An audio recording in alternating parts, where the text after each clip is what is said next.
ഇത് ലെനാൻ എഫ്നിൻ ബ്രില്യൻറ്റിന്റെ online repeaters ബാച്ചിൽ join ചെയ്ത് 681 സ്കോർ മേടിച്ച് ഓൾ ഇന്ത്യ റാങ്കിങ് 6431 ഒപ്പിച്ച കൊച്ചുമിടിക്കാണ്. അപ്പോൾ നമുക്ക് ലെനാൻ എഫ്നിന്റെ ഫാമിലിയിൽ നിന്ന് പരിചയപ്പെടാം. ലെനാൻ എഫ്നിൻ, കൺഗ്രാറ്റുലേഷൻസ്. അപ്പോൾ എങ്ങനെ ഉണ്ടായിരുന്നു ഓൺലൈൻ ക്ലാസ്സുകളൊക്കെ? നല്ലതായിരുന്നു, അടിപൊളിയായിരുന്നു. അപ്പോൾ നമ്മുടെ സ്വാഭാവികമായിട്ടുള്ള ആദ്യത്തെ ക്യൂരിയോസിറ്റി എന്ന് പറയുന്നത് ഓൺലൈൻ ക്ലാസ്സിൽ വീട്ടിൽ നിന്നാണല്ലോ ക്ലാസ് ആണെന്ന്. വീട്ടിൽ നിന്നല്ലേ ക്ലാസ് ആണ്? ഹോസ്റ്റലൊന്നും അല്ലായിരുന്നല്ലോ? അല്ല, വീട്ടിൽ തന്നെയായിരുന്നു. വീട്ടിലിരുന്ന് ഓൺലൈനായിട്ട് പഠിച്ചാൽ മടിയായി പോവോ, അല്ലെങ്കിൽ വീട്ടിലാകുമ്പോൾ നമുക്ക് പഠിക്കാൻ പറ്റുമോ എന്നുള്ള കാര്യങ്ങളൊക്കെ ഉണ്ടാകും. ഈ കാര്യങ്ങളൊക്കെ നമുക്ക് ഫാമിലിയോട് ചോദിക്കാം. അല്ല, ഫാമിലിനെ ഒന്ന് പരിചയപ്പെടുത്താവോ? ഇത് ഉമ്മയാണ്, അത് സിസ്റ്ററിന്റെ മക്കൾ, സിസ്റ്ററിന്റെ ഹസ്ബൻഡ്. ലെനയുടെ ഫാമിലി ഇതാണ്. അപ്പൊ എങ്ങനെ ഉണ്ടായിരുന്നു ഇപ്പൊ ഓൺലൈൻ ക്ലാസ്സിലേക്ക് വരുമ്പോഴത്തേനും? സ്വാഭാവികമായിട്ടുള്ള ഒരു ഡൗട്ടാണ്. നമ്മളിപ്പോ വീട്ടിലിരിക്കുന്നോണ്ടേ മടിയായി പോകുന്നുള്ള ടെൻഷൻ ഉണ്ടല്ലോ. എങ്ങനെ ഉണ്ടായിരുന്നു ലെന വീട്ടിലിരുന്ന്? ഓൺലൈനായിരുന്നു ഭയങ്കര ഇഷ്ടം. ഓൺലൈൻ ആയതുകൊണ്ട് ഭയങ്കര ഇഷ്ടമായിരുന്നു. അതിനോടൊക്കെ താല്പര്യം. അപ്പൊ പഠിക്കാനും മാർക്ക് വാങ്ങാനെല്ലാം കഴിഞ്ഞു. മാർക്ക് വാങ്ങുന്നതിന്റെ കാര്യം നമ്മൾ ഇനി പറയണ്ടല്ലോ. വലിയ ഓൾ ഇന്ത്യ റാങ്കിങ് 6000 എന്നൊക്കെ പറയുമ്പോഴത്തേന് വലിയ റാങ്ക് ആണല്ലോ. അതല്ല, നമുക്കപ്പോൾ ഓൺലൈനിൽ തന്നെ നമ്മുടെ വീട്ടിൽ നിന്ന് തന്നെ പഠിക്കാനായിരുന്നു താല്പര്യം.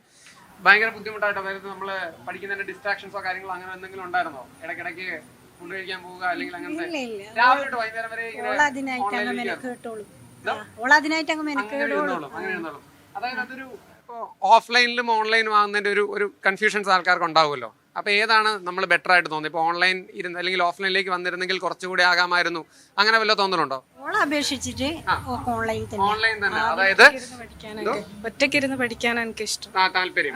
അതായത് നമുക്ക് അങ്ങനത്തെ ഒരു പ്രൊവിഷൻ, അതായത് ഇദ്ദേഹം പറയുന്നത് ഇദ്ദേഹത്തിന് ഒറ്റയ്ക്കിരുന്ന് പഠിക്കാൻ തന്നെയായിരുന്നു താല്പര്യം. അതും സ്വന്തം വീട്ടിലിരുന്ന് പഠിക്കാന്ന് പറയുന്ന ഒരു പ്രൊവിഷൻ കിട്ടിയത് വലിയ കാര്യമായിട്ട് തന്നെയാണ് അദ്ദേഹം പറയുന്നത്. എങ്ങനെ ഉണ്ടായിരുന്നു ഓൺലൈൻ ക്ലാസ്സുകളൊക്കെ? നല്ലതായിരുന്നു. ഇന്ററാക്ഷൻസിന്റെ ഒരു പ്രശ്നം തോന്നിയായിരുന്നോ? നമ്മൾ ഓഫ്ലൈൻ ആണെങ്കിൽ ഇന്ററാക്ഷൻസ് കൂടുതലാണല്ലോ, ഓൺലൈൻ ആകുമ്പോഴത്തേനും അങ്ങനത്തെ പ്രശ്നങ്ങളൊന്നും ഇല്ലായിരുന്നു. ഏത് കോളേജിൽ പോകാൻ ഇനി താല്പര്യം? തൃശ്ശൂർ.